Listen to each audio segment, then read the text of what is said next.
Ma prière avant de commencer, que toi qui es choisi par Dieu d'être là cet après-midi, que la main de Dieu puisse te donner la solution. Amen. Amen. Cet après-midi où aujourd'hui nous voulons parler d'un thème, aujourd'hui ça sera qu'une introduction. Si Dieu voulant, nous allons les continuer le dimanche prochain. Parce que l'heure qui nous est répartie est tellement petite, tellement moins.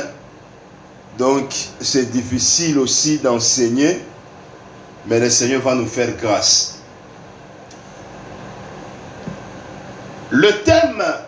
Notre thème d'aujourd'hui, c'est la grâce au service des autres. La grâce au service des autres. Je ne parlerai pas de la grâce parce qu'il y a quelques semaines, nous avons parlé sur la grâce de Dieu. Nous avons dit la grâce de Dieu, c'est une faveur imméritée. Nous avons dit aussi la grâce de Dieu, c'est la facilité que le Seigneur accorde à une personne d'arriver quelque part ou de faire quelque chose facilement, de réussir facilement. C'est aussi une forme de la grâce. Nous avons dit aussi la grâce, c'est aussi l'amitié de Dieu envers une personne. C'est-à-dire l'amour que Dieu a pour une personne. C'est la grâce. Vous savez, il y a des gens aujourd'hui, ils sont dans le péché. Il y a des gens aussi qui ne connaissent pas le Seigneur. Mais la grâce de Dieu est sur eux. La grâce de Dieu, ce n'est pas seulement où ça ne se repose pas seulement sur des chrétiens. La grâce de Dieu est aussi sur les païens.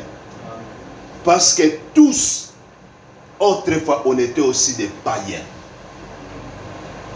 Lorsqu'on était encore des païens, la grâce de Dieu demeurait sur nous. Si pas ça, si pas la grâce de Dieu, mais on devait mourir.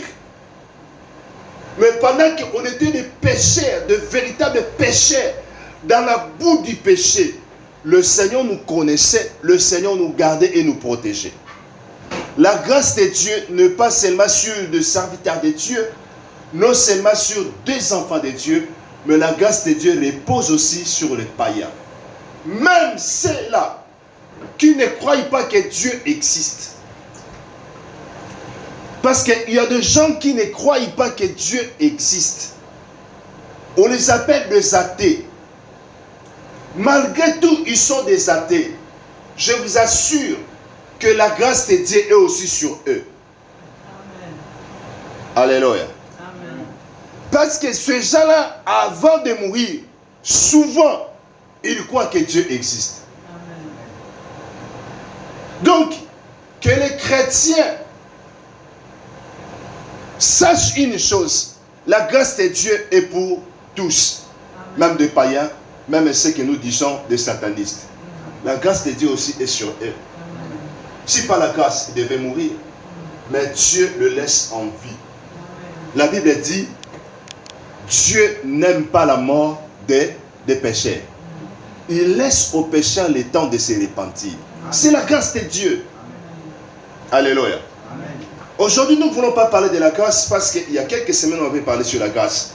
Mais notre thème, c'est la grâce au service des autres. Quand on parle ici de la grâce, je voulais parler des dons. Quelque chose que le Seigneur a mis dans ta vie. Cette chose-là, tu l'as reçue par la grâce. Amen. Cette chose que le Seigneur a mis dans votre vie, chacun a quelque chose de Dieu. Amen. Mais la chose là, Dieu a mis dans ta vie pour que tu puisses mettre cela au service des autres. Amen. Amen. C'est ça le thème, la grâce au service des autres. C'est que le Seigneur nous donne par sa grâce. Il veut que nous puissions mettre la chose au service des autres. Ce n'est pas seulement pour nous-mêmes. Oui, nous pouvons bénéficier de la grâce, c'est ce que le Seigneur nous donne. Nous pouvons bénéficier de cela. Mais, en grande partie, c'est pour que nous puissions servir les autres. Amen. Nous allons lire un passage dans la Bible. Papa Guilain, notre berger, va nous lire un passage de la Bible. 1 Roi au chapitre 3. L'histoire que nous connaissons de Salomon. 1 Roi au chapitre 3, verset 7 jusqu'au 9e. Nous avons lu la parole de Dieu au nom de Jésus. Amen.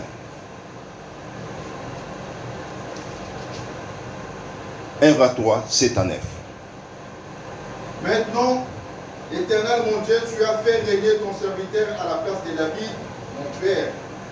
Et moi, je ne suis qu'un jeune homme et je n'ai point d'expérience. Ton serviteur est au milieu du peuple que tu as choisi, peuple immense qui ne peut être ni compté ni nombré à cause de sa multitude. Accorde donc à ton serviteur un cœur intelligent pour juger ton peuple, pour discerner le bien du mal, car qui pourrait juger ton peuple, ce peuple si nombreux? Cette demande de Salomon prit au Seigneur. Dieu dit, et Dieu lui dit, puisque c'est là que tu demandes, puisque tu ne demandes pas, tu demandes ni une longue vie, ni les richesses, ni la mort de tes ennemis, et que tu demandes de l'intelligence pour exercer la justice, voici, j'agirai selon ta parole. Je te donnerai un cœur sage et intelligent, de telle sorte qu'il n'y aura eu personne avant toi, et qu'on ne verra jamais personne semblable à toi. Amen. Parole du Seigneur. Est-ce qu'on peut acclamer pour la parole du Seigneur? Que Dieu vous bénisse. Nous connaissons l'histoire où nous connaissons le roi Salomon. Le roi Salomon a été choisi par Dieu pour remplacer son père qui était David. David qui était roi, David a vieilli, Dieu a choisi son fils comme il avait promis à David. Lorsque Salomon est devenu roi, Salomon, tout son cœur était attaché à Dieu. Salomon marchait selon les traits de son père, parce que son père a marché dans l'intégrité du cœur envers Dieu. Amen. La Bible parle que c'est dans cette ville à Gabaon, verset 5, c'est à Gabaon que l'Éternel apparut à Salomon. C'était pour la première fois que l'Éternel apparut à Salomon. Mais il apparut à Salomon par les songes, non visiblement comme ça. Non par un prophète, mais par les songes. Dieu apparut à Salomon.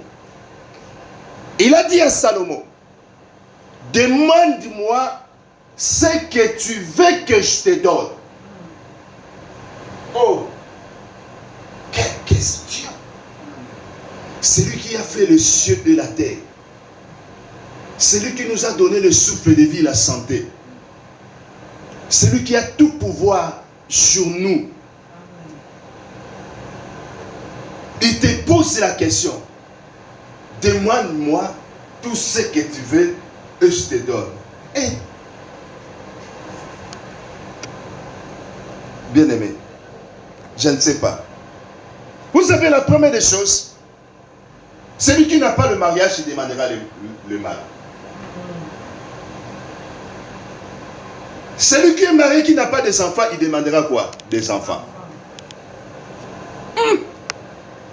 Bien-aimé, il y a des gens qui vont demander la richesse, des voitures, de maisons, de biens matériels. Mais la Bible parle, demande-moi aussi les nations, je te donnerai en héritage.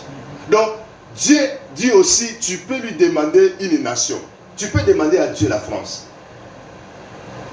Demande-moi des nations et je te donnerai en héritage. Amen. Donc, on peut demander aussi à Dieu un territoire inhabité.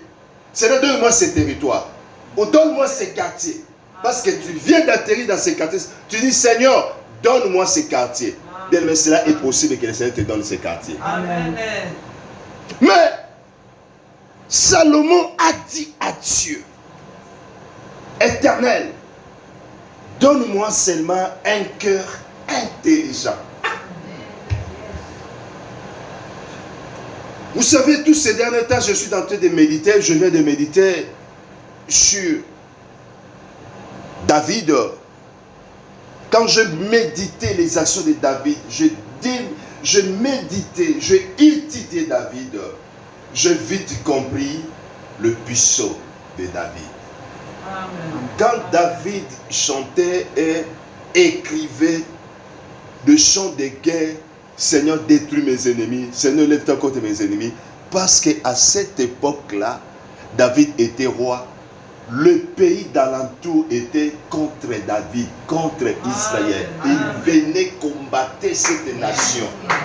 Alors chaque fois, David maudissait ces nations-là. Si tu n'as pas médité sur David, tu ne sauras pas comprendre le puissant. Amen. Alléluia. Amen.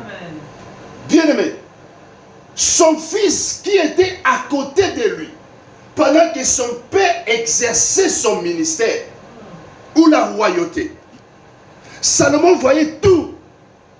Certainement, Salomon aussi était habitué à la guerre. Amen. Il voyait toutes les difficultés de son père, comment gouverner.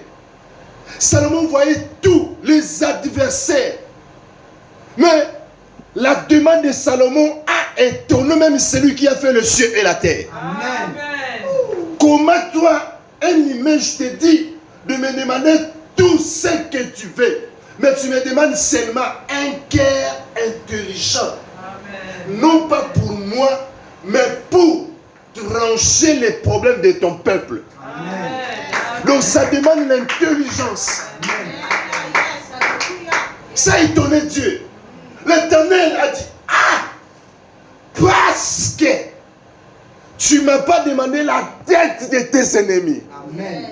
Donc, pourquoi tu as employé cela, la tête de ses ennemis? Parce qu'à cette époque-là, la royauté de Salomon n'était pas encore assise. Même son frère Adonijah combattait Salomon. Il cherchait aussi la royauté. Amen. Le chef de l'armée de David, qui était Joab, il était à côté d'Adonijah. Donc il combattait. Mais cet homme n'a pas cherché la tête de ses ennemis, ni de son frère, qui discutait la royauté. Amen. Il y avait des voisins, des pays voisins, qui venaient contre Israël. Il n'a pas demandé la victoire, la force, mais l'intelligence. Amen. Pour mettre cette intelligence au service des autres. Cela a plu au Seigneur. Il a dit, parce que tu ne m'as pas demandé d'autres choses, mais moi je te donnerai quand même les choses que tu n'as pas demandées. Amen. Je te donnerai d'abord un cœur intelligent, je te remplirai de sagesse. Amen. Et puis je te remplirai de richesses. Amen. À tel point qu'à cette époque-là sur la terre, personne ne pouvait se comparer à Salomon. Amen. Alléluia. Amen. Si vous parcourez l'internet, j'ai un enseignement que j'avais parlé.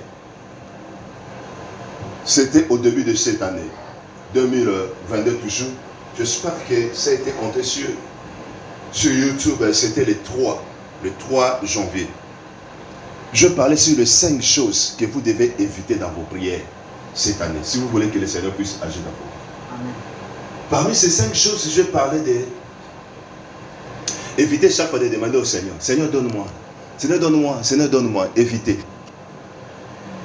Mais vous devez demander quelque chose qui est important. Amen. quelque chose qui est nécessaire. Parce que quand vous demandez chaque fois des petites choses, mais vous pouvez demander seulement une grande chose et cela comble tous les restes là. Amen.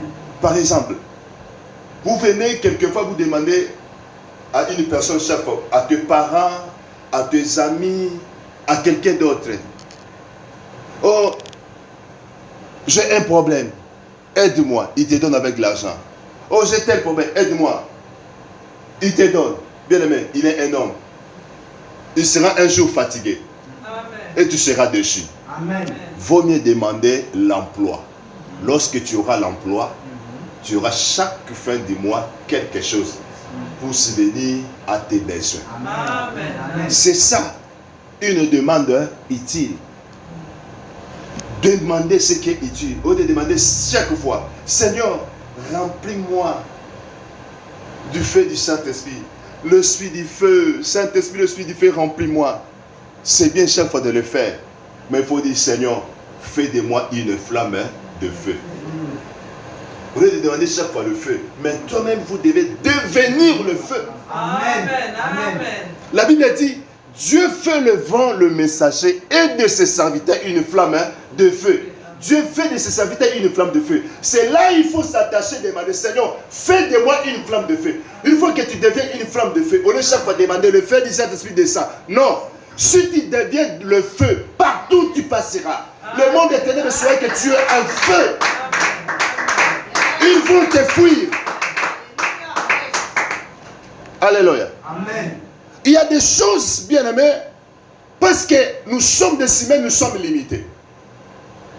Il y a des choses qui se passent autour de nous. Voilà pourquoi Dieu refuse parfois de nous révéler cela. Il prend soin de nous. Lui-même.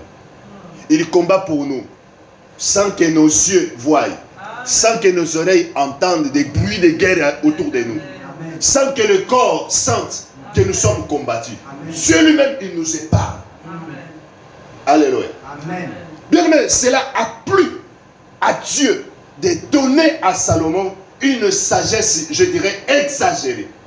À tel point que les gens venaient de l'autre contrée pour venir écouter la sagesse qui sortait de la bouche de cet homme. Bien-aimé dans le Seigneur, si vous demandez à Dieu quelque chose que Dieu voit que la chose là va servir beaucoup de personnes, Dieu ne tardera pas à vous de l'accorder. C'est ce que Dieu nous refuse parfois. La Bible dit, vous demandez, vous ne recevez pas parce que vous demandez mal. Dans le but de satisfaire vos besoins, vos égos.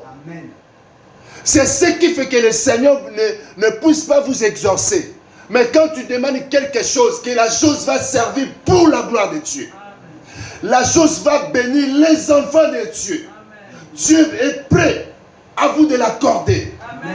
Parce qu'il sait que oui, au lieu que je puisse atteindre la sœur, mais Dieu met quelque chose en toi. C'est à toi qui va atteindre la sœur.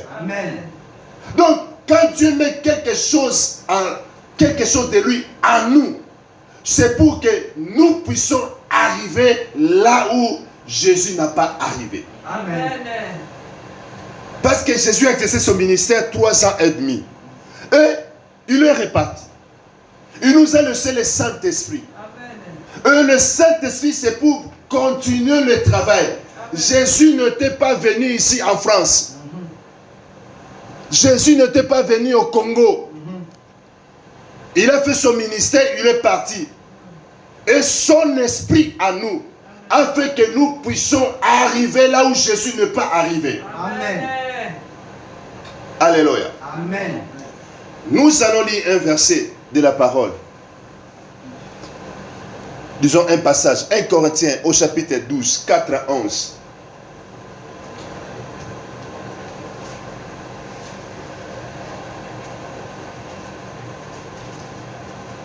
Berger Guillet va nous lire. 1 Corinthiens 12, 4 à 11. Amen.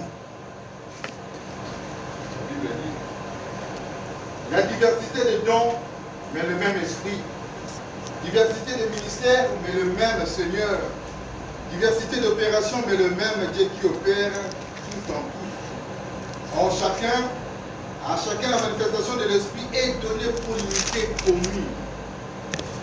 En effet, à l'un est donné par l'Esprit une parole de sagesse, à un autre une parole de connaissance selon le même Esprit, à un autre la foi par le même Esprit, et à un autre les dons de guérison par le même Esprit, à un autre les dons d'opérer des miracles, à un autre la prophétie, à un autre les discernements des esprits, à un autre la diversité des langues, à un autre l'interprétation des langues.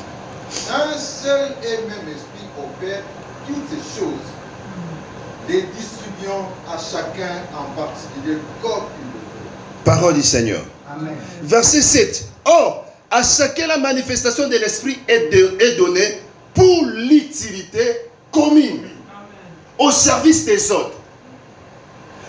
Tout chrétien, toute personne, tout chrétien, je le dis, il a quelque chose de Dieu. Amen. Je ne dirais même pas tout chrétien. Vous savez, lorsque Dieu créa Adam et Ève, ou lorsque Dieu créa Adam, Adam était inanimé. C'est comme une statuette, quelque chose qui ne bouge pas. C'était comme un croquis, comme un dessin. Mais la Bible dit, Dieu souffla sur la narine de l'homme, Adam. Et Adam est devenu un être vivant. Le souffle de Dieu nous rend vivants. Amen. Et le souffle là, c'est le Saint-Esprit. Lorsque Dieu prend son souffle, il souffle dans l'homme. C'est aussi les qualités de Dieu. C'est transmis aussi. Amen. Les quelques dons de Dieu, c'est transmis aussi. Quelques qualités de Dieu, c'est transmis aussi. C'est pour ça que l'homme devient un être vivant. Amen. Le souffle de Dieu nous apporte quelques qualités, capacités, les dons de Dieu à nous. Ce souffle-là, même le païen en ont. Le païen aussi ont le souffle de Dieu. Amen. Ils ont aussi quelques qualités, quelques capacités, quelques dons de Dieu en eux. Amen. Mais ce que Dieu a mis en eux, le jour où ils recevront Jésus-Christ, le Saint-Esprit, les choses-là en eux vont se manifester. Amen. Amen. Alléluia. Amen. Tous, quand Dieu nous créa, il y a des choses de Dieu à nous. Nous sommes venus au Seigneur, nous sommes devenus chrétiens. On a crié à sa parole et le Saint-Esprit nous a été donné. Amen. Et le Saint-Esprit là, c'est lui qui maintenant manifeste ce que Dieu nous a créé avec ça. Amen. C'est le Saint-Esprit qui manifeste cela. Il lui manifeste cela, la Bible dit, pour l'utilité commune. Ce n'est pas pour toi. C'est pour que tu exerces la chose pour l'église. Bien aimé, j'ai entendu beaucoup de personnes qui disent ça. Moi, Dieu m'a donné la grâce de prophétiser. Dieu m'a donné la grâce de songe. Quand je vois quelque chose, je dis aux gens que Dieu m'a montré telle chose. Dieu m'a dit de te le dire telle chose. C'est bien, mais beaucoup ne me croient pas. C'est pour cela, moi-même, si je reçois les songes ou la vision ou les messages pour quelqu'un, je ne les donne plus. Alléluia. Amen. Il y a beaucoup qui disent cela. Pourquoi? Parce qu'ils étaient dessus. Il a reçu quelque chose. Il est allé transmettre la chose. Et la personne dit non, ça ne vient pas de Dieu. Oui, c'est décourageant. Mais nous serons jugés travail, ton don là, c'est pour que tu fasses ça. Amen. Que la personne accepte ou pas. Amen. Ton devoir, ton don là, c'est pour eux. Amen. C'est pour tout le monde, c'est pour l'utilité commune. Amen. Quant à toi, il faut transmettre le message fidèlement comme tu l'as reçu. Amen. Que la personne accepte ou pas, c'est son problème. Amen. Nous devons travailler. Car ce don-là, ce n'est pas pour toi, c'est pour l'utilité commune. Amen. Dieu m'a choisi, m'a mis à part pour l'évangile. Et je suis là, je prêche l'évangile. Alléluia. Amen. Je bénéficie de cette grâce parce qu'avant de prêcher, je méditais la parole. Amen. Je me suis prêché d'abord moi-même. Pendant que je prépare le message. Je me suis d'abord prêché moi-même. Et après, je viens vous prêcher. Et pendant que je vous prêche, je me prêche aussi moi-même. Amen. Donc je bénéficie aussi des dons que Dieu a mis à moi. Amen. Et vous aussi, vous bénéficiez. C'est ça, la grâce au service des autres. Amen. Bien-aimés, il y a certaines personnes, certaines chrétiennes. Pourquoi les dons? Pourquoi quelques qualités de Dieu ne se manifestent pas dans leur vie? Nous allons épingler quelques difficultés, ce qui empêche. Parce que j'ai entendu des gens, moi c'est difficile que je puisse avoir un rêve, un songe pendant la nuit. C'est difficile. C'est vraiment par hasard. Même si je les reçois, souvent je l'oublie le matin. Ça se passe dans la vie de beaucoup de personnes, n'est-ce pas? Amen. Il y a des gens qui disent que je n'ai jamais prophétisé dans ma vie. J'entends seulement les gens dire que Dieu m'a dit, il prophétise au nom de l'Éternel. Mais chez moi, ça n'a jamais passé. Il y a des gens qui disent cela. Il y a des gens qui disent que c'est vrai. Il y a des gens qui prient pour les gens et il y a la guérison et il y a le miracle. Mais moi, j'ai déjà prié pour des gens sans solution. Bien-aimés, laissez-moi vous dire une chose. Chacun a un don de Dieu. Amen. Chacun a une qualité de Dieu. Amen. Chacun a une capacité qui vient de Dieu. Pourquoi ça ne se manifeste pas? La première des choses, vous devez revoir votre marche. Est-ce que vous marchez avec Dieu ou pas? Est-ce que vous êtes dans le péché ou pas? La première des choses qui empêche ou qui étouffe les dons, les qualités, la grâce de Dieu dans la vie d'une personne, c'est d'abord le péché. Amen. Quand on vit dans le péché, quand on vit dans l'impudicité, quand on vit dans le mensonge, toutes ces choses-là que vous connaissez comme un péché, quand vous êtes inclus là, votre nom est inscrit dans ces choses-là, cela étouffe les dons spirituels en vous. Le don est là. La Bible dit, Dieu ne répand pas de ses dons. S'il vous a donné, ça reste pour l'éternité. Amen. Mais pourquoi ça ne se manifeste pas? Parce qu'il y a le péché et le péché étouffe les dons. Amen. Le péché est un poison qui combat toute grâce de Dieu dans votre vie. Amen. Le péché l'empêche. Amen.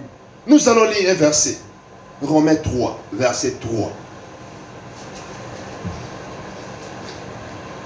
Romains 3, verset 3. 23 plutôt. Romains 3, verset 23. Nous lisons au nom de Jésus. Amen. La Bible dit, car tous sont péchés et sont privés de la gloire de Dieu. Non, non. La Bible dit, car tous ont péché, sont privés de la gloire de Dieu. Amen. Écoutez et voyez. Quelqu'un, le sainteté est là. Dieu a dit de ne pas toucher la sainteté ou le synthétiseur. Mais toi, Tu touches le synthétiseur. Tu lèves ta main. Lorsque tu pars faire quelque chose, la Bible dit, Dieu va t'empêcher d'arriver là pour faire quelque chose. Donc, Dieu va te priver d'arriver là. Parce que là, il y a la gloire, là, il y a l'élévation, là, il y a le succès, là, il y a le mariage, là, il y a tous les biens là que le Seigneur a préparés pour vous. Mais parce que le Seigneur t'a interdit de toucher cette chose, mais toi, tu l'as touché.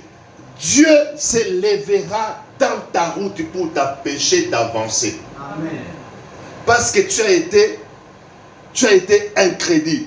Le péché signifie incrédulité. Si vous ne savez pas, le péché signifie incrédulité.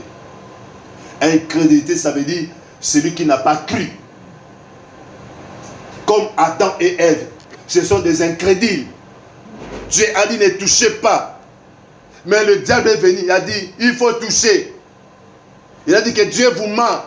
Il ne veut pas que vous soyez comme lui. Et la femme a regardé, a dit oui. Comment Dieu peut nous permettre de toucher tout ce qui se trouve dans le jardin? Mais seulement l'arbre qui se trouve au milieu. Bien aimé. Et il a accepté les mensonges. Et il a touché. Et ce couple était chassé du jardin. Le bonheur que Dieu avait préparé a été échappé. Même nous aujourd'hui, nous vivons l'incrédulité d'Adam et Ève. Alléluia. Amen. Tous ont péché. Toute personne qui a péché, il est privé de la gloire de Dieu. Amen. Amen. Amen. Bien aimé, peut-être que vous lisez la parole de Dieu, vous ne sentez pas le mot que la Bible utilise. Parfois, ça fait peur. Toute personne qui a péché, il est privé de la gloire de Dieu. Dans la gloire de Dieu, il y a tout. La gloire de Dieu. Il y a tout. Mais si tu pèches, tu es privé de la gloire là. Amen. Mais ce qui te fera retourner dans la gloire, c'est quoi? C'est les repentance, le pardon. Ce qui te fera retourner dans la gloire. Alléluia. Amen. Alors, ce que le diable fait quoi? Si tu pêches aujourd'hui, tu demandes pardon. Tu pêches demain encore, tu demandes pardon. Chaque fois que tu pêches, le diable dira que tu continues à pécher, tu demandes pardon. Dieu ne te pardonne pas. Laisse te demander chaque fois pardon. Continue à le faire. Et tu restes là. Alléluia. Amen. Bien-aimé, le péché répété, le péché collé, le péché mignon, le péché habitué, ces péchés-là, c'est les péchés où il y a une cellule en enfer qu'on a écrit les noms de ces péchés-là. Et à côté de ces péchés-là, il y a ton nom. Pourquoi? Parce que tu t'es associé avec ces péchés-là. Le péché mignon, le péché qui nous lie chaque fois, tu ne parviens pas à l'abandonner. Ce sont des péchés où vous devez chercher un homme de Dieu. Du pasteur, j'ai beaucoup prié pour l'abandonner, mais je ne parviens pas. Le péché répété, il faut chercher un homme de Dieu pour prier pour vous. Si tu sens que tu as gêné, tu t'es sacrifié, tu as demandé plusieurs fois pardon, mais tu retournes toujours, tu tombes toujours, tu retombes. Là, il faut chercher un homme de Dieu. Là, il faut chercher un homme de Dieu. On en parlera peut-être plus tard sur le pardon. Sur l'Éternel, il y en a. Sur le pardon. Dieu pardonne pas seulement tout péché. Dieu ne pardonne pas tout péché. Il y a des péchés, pour que Dieu puisse te pardonner, il faut aller chez ton prochain. Amen. Il faut aller chez ton prochain. Dis à ton prochain que j'ai péché contre toi. La chose que tu cherches là, c'était moi qui avais. Qui dit ou quoi? Dis à ta mère, maman, ce que tu cherches là, l'argent là que tu cherchais, oui, c'était moi. C'était moi. Dès que tu dis c'était moi, le ciel s'ouvre pour toi et Dieu te pardonne. Amen. Que ta mère te tue ou te fait quoi, tu vas aller au ciel. Amen. Parce que tu as voué que c'est moi. C'est moi. Que maman refuse le pardon ou pas, Dieu sera à côté de toi. Amen. Ne cherche pas celui que tu as commis la faute. Il est là. Toi, tu la laisses. Tu pars demander pardon à Dieu. Ça ne se fait pas. Amen. Ça ne se fait pas. Tu as un papa, tu as une mère à la maison. Tu as volé l'argent de papa et tu pars chez la mère. Maman, pardonne-moi parce que j'ai volé l'argent de papa. Mais la maman dira quoi? Va chez ton père, non? Amen. Va chez ton père demander pardon. C'est ce que nous faisons. Tu as offensé ton frère, tu pars chez Dieu. Dieu, pardonne-moi, j'ai offensé ton frère. Va chez son frère. Va chez ton frère. Toi, tu penses que Dieu t'a pardonné. Tu n'as jamais pardonné. C'est ça le rêve de beaucoup de personnes. Pourquoi? Ah, si je n'ai pas demandé pardon, qu'ils sachent que c'était moi qui avais fait ça. Donc, tu entres automatiquement dans l'orgueil. Amen. Tu ajoutes encore un autre péché. Amen. Vous voyez les désirs du diable. Quand il dit, qu'il sache que c'était moi. Quelle honte. Vous voyez, c'est quoi? C'est l'orgueil, non? Amen. Amen. Tu as ajouté un autre péché sur toi. L'orgueil. Oh, la Bible dit l'orgueil précède quoi? La chute. Amen. Va, qu'il t'insulte, qu'il parle n'importe quoi, humilie-toi. Amen.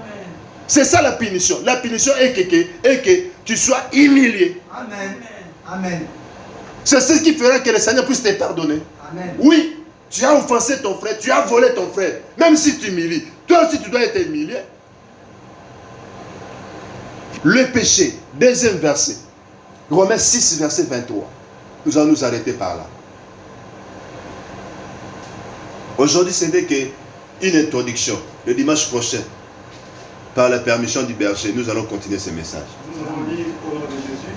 Amen. Car le salaire du péché, c'est la mort, mais le don gratuit de Dieu, c'est la vie éternelle en Jésus-Christ. Car le salaire